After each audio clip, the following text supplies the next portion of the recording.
আমি গেছিলাম water park. হ্যাঁ, প্রথম দিকটা তো দেখিয়েছি, বাট শেষের দিকটা দেখানো হয়নি তোমাদের। তাই কি বাকি ভিডিওটা আপলোড না করে থাকতে পারলাম না। একটা বড় পাড়া টিকিট কেটে নাচতে নাচতে পার্কের ভিতরে চলে গেলাম। আর দুঃখের বিষয় আমার কাছে কোনো প্যান্ট নাই, তাই আর কি একটা হাফ প্যান্ট ভাড়া নিয়ে নিলাম। কিন্তু সালা প্যান্টটা এতটাই ছোট যে আব্বার আমি দুজনেই ঢুকে যাবো একসাথে।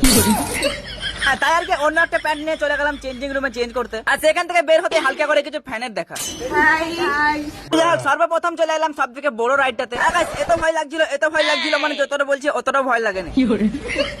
হ্যাঁ, তারপর তো হালকা করে বিছানায় সুতাই কাকা লাত মেরে খেদারে দিল। সব হয়তো ক্যামেরায় ক্যাপচার করিনি, কিন্তু এখানে অনেক মজা করেছি। দেখতে পাচ্ছ এখানে কত সুন্দর বৃষ্টি পড়ছে। তবে যাই হোক, পানিতে কিন্তু অনেক টেস্ট আছে।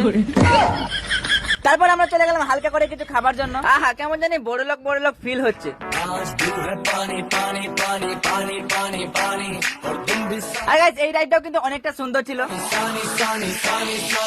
তারপর সবার শেষে চলে গেলাম সব থেকে সুন্দর জায়গাটা, এখানে তো পুরো সমুদ্র ফিল হচ্ছিল। আহা, কত বড় বড় ঢেউ। কিন্তু দুঃখের বিষয় সবাই সবার গার্লফ্রেন্ড কে নিয়ে, আর আমি একা।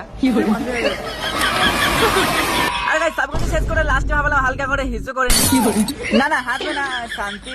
আর গাইস, এরকম করতে করতে বেলা 3টে বাজতে আমরা পানি থেকে উঠে পড়লাম। আর ড্রেস চেঞ্জ করে ভাবলাম হালকা করে এবার না মানে ভারী করে একটু খাওয়া দাওয়া করবো। কিন্তু এখানে খাবারের দামগুলো অনেক কম ছিল, আর আমার আবার কম দামে খাবার সহ্য হয় না। চলো ঘর যাই।